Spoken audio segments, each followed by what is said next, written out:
Oh, bother. Ladies and gentlemen, we are finally back. And today, we're talking Tekken 8, the newest and biggest fighting game of the year. Step aside, Mortal Kombat 1, there's a new king in town. I still love you though. Anyway, enough of that. Let's get right into what exactly makes this game so crispy clean. Starting with the characters. Tekken is known for their fun and unique rosters, and this one is no exception. This game has a whopping 32 characters playable at launch. And one thing you gotta know is, Tekken is about family. Family.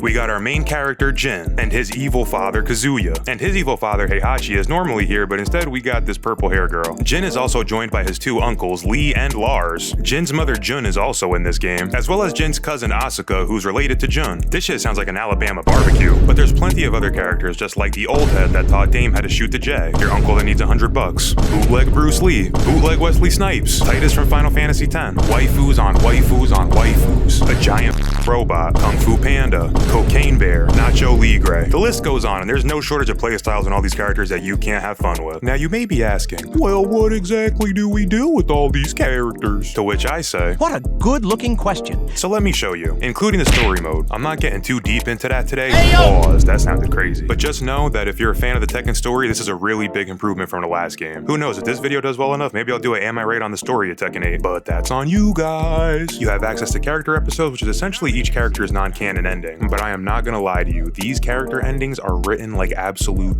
godshite. You'll notice that there's this theme that all these endings have this weird, goofy anime tone, which I personally thought just made most of the endings completely cringe. My powers allow me to detect all cringe.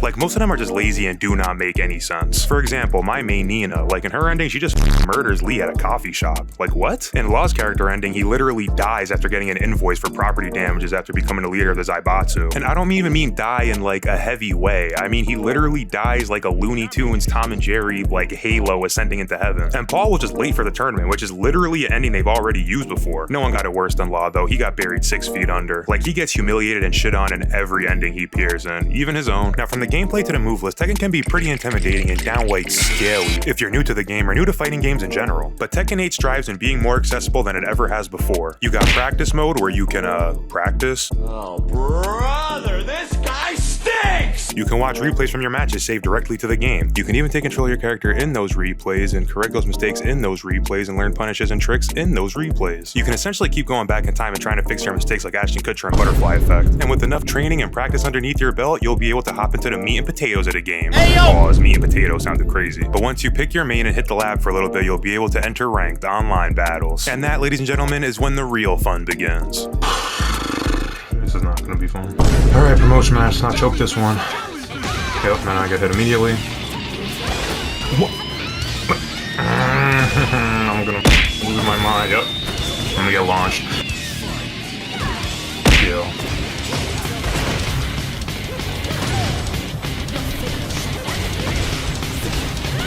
Oh my god, no, please, let me stand up. Please let me stand up.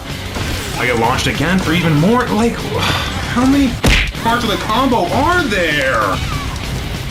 I'm still alive somehow, but not for long. Yup.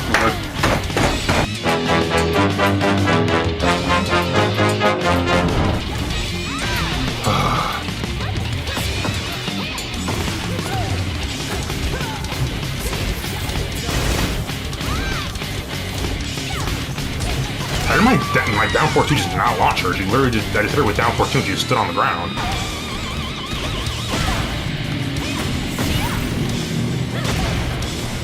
Yeah, keep pressing buttons. Keep pressing buttons on me.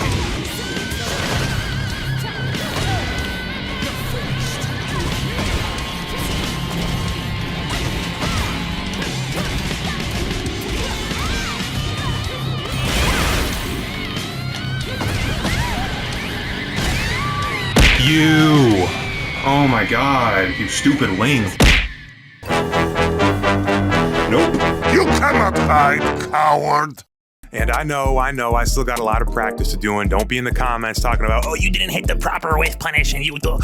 Yeah, I know, I'm still learning the game. And from when you get bored from whipping too much ass, or getting your ass whipped too much, you can hop into Tekken Ball, which is essentially volleyball, but with Tekken. Oh, brother! brother, this guy stinks! The goal is to get the ball to land on your opponent's side, but you can also hit him and the ball, with the different inputs and moves that you do doing different amounts of damage and knockback to the ball. It's actually a really fun mode. It makes for a lot of interesting back and forth once you actually learn what you're doing in the game. And even though this game mode is pretty awesome, I could think of another fighting game that did beach volleyball just a little bit better in my opinion. Tekken 8 also gives you access to a character customization mode, allowing you to change the appearance of all your favorite characters and giving them an accessory or two. Now in comparison to Tekken 7, it is lacking a little bit. I mean, you can just go back to that game and see some of the crazy shit that people were making. But hey, I'm really not mad at it. The game just came out, I know, and I'm sure it's gonna get beefed up. Pause on that. But with just a little bit of creativity and ingenuity, you can still make some pretty good costumes in this game. Here's a couple different customizations in Nina that I made off the top of my head, just what's available in the game. And even though they're not perfect, I think most of them are pretty good. That's a thumbs up for me. Something else Tekken is known for is their music, and there is no shortage of absolute bangers in this game with its own jukebox to go with it. The jukebox even includes music from damn near every other Tekken game. You can even make your own custom playlist cycling through tracks from games all over the series. I mean, come on, what other fighting game literally lets you get the aux?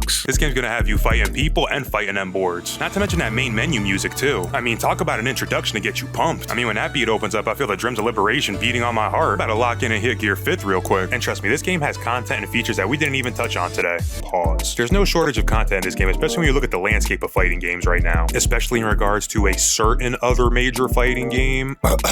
Not saying any names though. And you should get Tekken 8, but please save Mortal Kombat 1. I mean, hey, at least that's how I feel. If you ever wanted to get into 3D fighting games or Tekken in general, this is definitely the time to do it. Given all the tools and resources that this game comes with, you can go from Tekken Scrub to Tekken Pro. And if that doesn't tickle your fancy, then there's still plenty of fun content to explore. As IGN would say, there's a little something for everybody. And now, I'm afraid that's all the time we have. I gotta get back to playing Tekken 8 on my PlayStation 5. I'm gonna get back to it and hope to throw hands with you in the King of the Iron Fist tournament. This is Dookie TV, signing off.